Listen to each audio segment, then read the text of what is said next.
Metal Slug Super Vehicle-001. One of the best classic run-and-gun or shoot-'em-up games during its time. The game is largely successful within the arcades, and it's a well-known beloved game even until this day. And it's also one of my personal favorites, just right beside these guys. But of course, the later series of the game are better compared to the first one. Usually, this game is played at the arcade, Sega Saturn, or on the Neo Geo system. But this time, I'll be doing a review on the PS1 version of the game instead, considering it has a lot more content compared to the other versions of the game, despite having that loading screen problems from time to time though. And of course, I'll still consider this game as an arcade kind of game.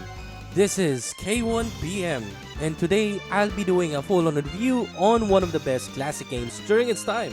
I'll be talking more in depth about the game's content, pointing out the pros and the cons of the game.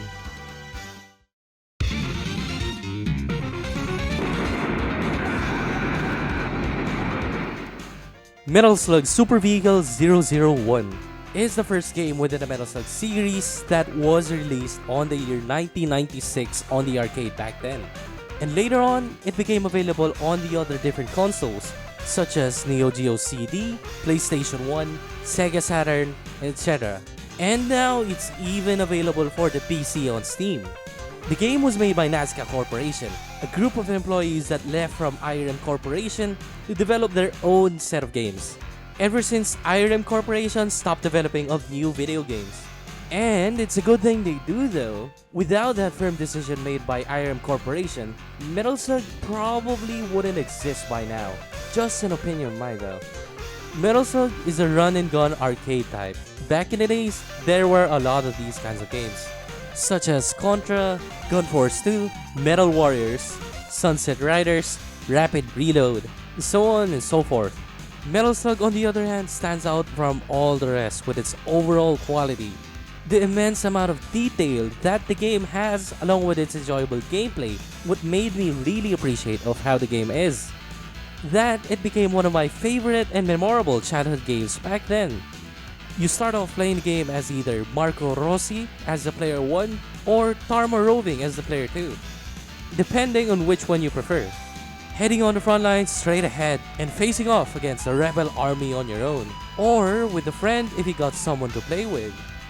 The game's take onto a more World War-like kind of setting with some bits of comedic touch, what makes the game seem fun and actual refreshing to play.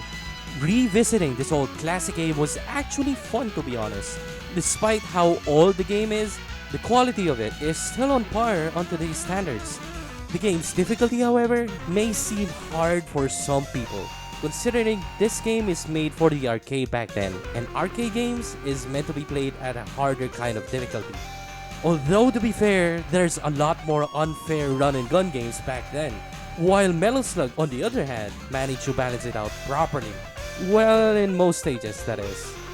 Though personally, I can handle myself playing the game without a problem. I managed to win a game with just 3 credits on the PS1 version, especially considering I haven't played this kind of game for years already. And well, I kinda did fool around on the last stage of the game, so yeah. The vast amount of enemies that I have to clear up with was really satisfying, and at the same time it's challenging. Different kinds of tanks to deal with, those annoying constant bombarding planes, and a lot more things that a player has to fight off with. What's best out of all are those intense boss battles within every stage. You'll be fighting off against huge planes, heavy tanks, and a lot more that poses as a threat. Reminds me of those huge World War artillery railway guns. Or, as what I like to think of as, the Metal Gear Solid equivalent of a run-and-gun kind of game. I mean, you've got a bunch of massive war machines to fend off with, and it even gets crazier by every game they make. Just at that part though. The mini-boss, however, kinda seemed lacking, to be honest. Just like this one. The boss seemed intimidating at the start, but somehow the boss moves are too simple. And it turns out my hunch was actually right. I managed to get 2 images from the art gallery section, showing there's another tank beside it. I'm not quite sure why they didn't add it. This one would have been nice though. It just feels weird how a mini-boss seemed this weak compared to the hordes amount of enemies around every stage. Except for this guy, Alan O'Neill.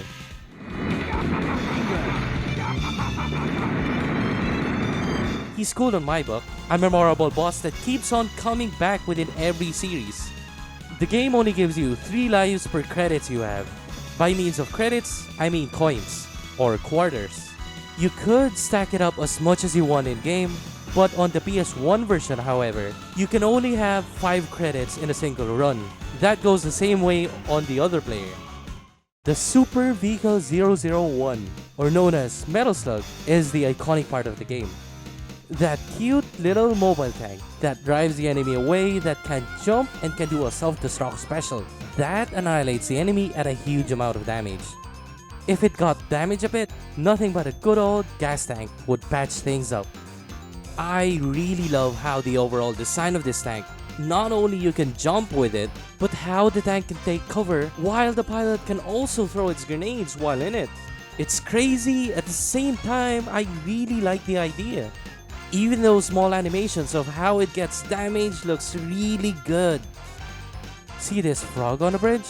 If you manage to get it just in time, the game rewards you 50,000 worth of points. See that boxers over there on the balcony? Depending on the timing on how you manage to get it, the game rewards you a different score. Whether currently it's flying, hanging over the balcony, or just the right moment before it flies off the screen.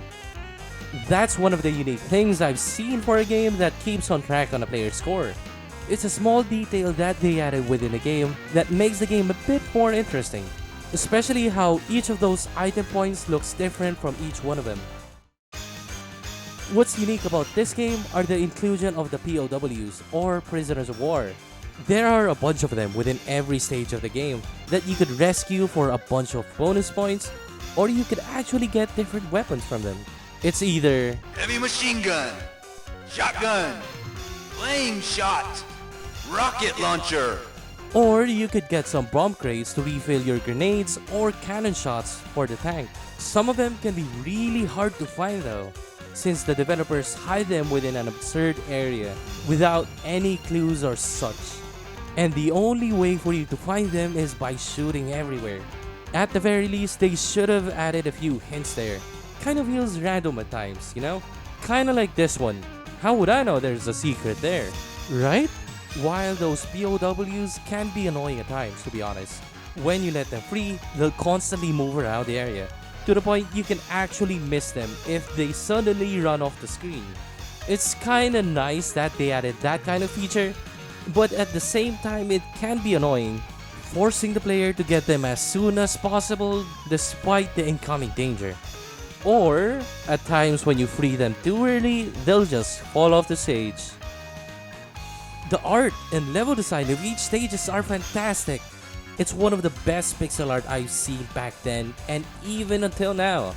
Back in the days, Metal Slug is one of the top-notch pixel art. Even by today's standards, it still looks amazing. Their attention to details what really surprises me the most, while every stage of the game really does feel unique. Each has its own different set of environment and feel to it, while the best one they made in my opinion is this part. Not to mention how satisfying it is to blow up stuff around the area. The sound design and soundtrack within the game are quite impressive, especially for a run and gun game. You'll be surprised how they manage to blend it pretty well within the game. Within my day-to-day life, I usually listen to soundtracks I've played within certain games. Whether it'll be soundtracks within older games such as these, or the ones today that we currently have now. And I'm quite certain that Metal Slug soundtrack is one of the amazing ones I've heard.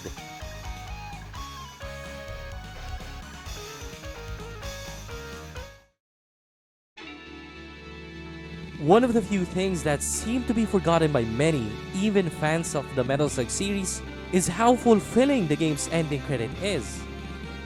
Showing the outcome what happens after a war or at a battle, it's actually nice to see this effort made within the ending of a game, especially for a game that's made for the arcade back in the days. You usually don't get this quality credit ending on the arcade. Despite how the story isn't a main focus here, they managed to still make a good action narrative story within the game. What's more surprising is how there's an alternate ending. When you finish the game in 2 players, you'll get this weird but more actual satisfying karaoke good ending. Seeing a bunch of people around relaxing, dancing, and fooling around made me realize how special this game really is. And it's kind of funny how the devs managed to put up this one. In order to get a much more happy ending, you gotta put more coins or quarters on the second player for the arcade. But of course, that doesn't apply on the console version on the whole coin side thing. I mean, it's a port after all. In the developer's perspective, they wanted to show gratitude. How a player managed to spend more coins just to get that ending on the arcade. The second ending, however, varies depending on which platform you play on with. There's the music version of the karaoke song or a lyrical karaoke version of it. I'm not quite sure which one is, but I'm absolutely sure that you can listen to this one on the PS1 version instead. When you finish the game, you'll be able to unlock Combat School, where you'll be able to create your own profile there and can do several other challenges there. Either you want to do the pinpoint challenge as in the time trial mode, or survival mode, where you only have 1 life to get as far as possible within the game. As you do those challenges, your profile rank also increases, which is a nice thing if you want to show it off to your friends, I guess. Remember what I said a while ago that PS1 version has a lot more content thing? There's actually 2 things that the game has on this port that's not on the others. The first one is the extra special art gallery content, while the other one is another story. Another story serves as somewhat of a short side story minigame, following Captain Chris Key as a POW and Rumi Aikawa of the regular Army Special Forces, going on through different numerous attempts in order to escape from the enemy. The minigames, however, are alright, but sadly it doesn't come with an English translation. While the PS1 version of the port is meant to be played by a Japanese audience. Though I haven't tried on the Steam version, hopefully that version has one. If one of you guys has a Steam version of it, please do contact me about it. I'm genuinely curious if they managed to port it just right, or rather, just the same as the PS1 version has.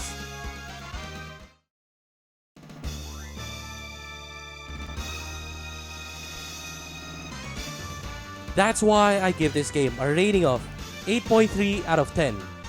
The game has a remarkable genuine look to it. It's amazing how far they managed to go with the amount of details that the game has. Even by today's standards, the quality of it still stands out of how good it is, as well as how challenging and fun the game actually is. Especially playing a game with a friend beside. Fighting off against an army on a World War-like kind of setting with a bit of comedic touch, what had me going for more. Despite having that annoying loading screen problems within the PS1 version of the game, at the very least, it's not as buggy compared to the arcade version. The game does suffer a few problems when it comes to the collision part, as well as how some AI scripts are kinda dumb, to be honest. You'd see this guy trying to chop me off within a Metal Slug, but gives out no damage at all. Or even how this guy, who's manning on our turret missile, keeps on hitting the gate multiple times already for some reason. But I guess those are just minor things. That wouldn't make much of a difference, I guess. Now, would I still recommend you on playing the first Metal Slug game? If you really want to experience that first Metal Slug game, then go ahead. If not, I highly suggest just go for the other Metal Slug games. Namely, Metal Slug 3. It's one of the best Metal Slug games I've ever played back then.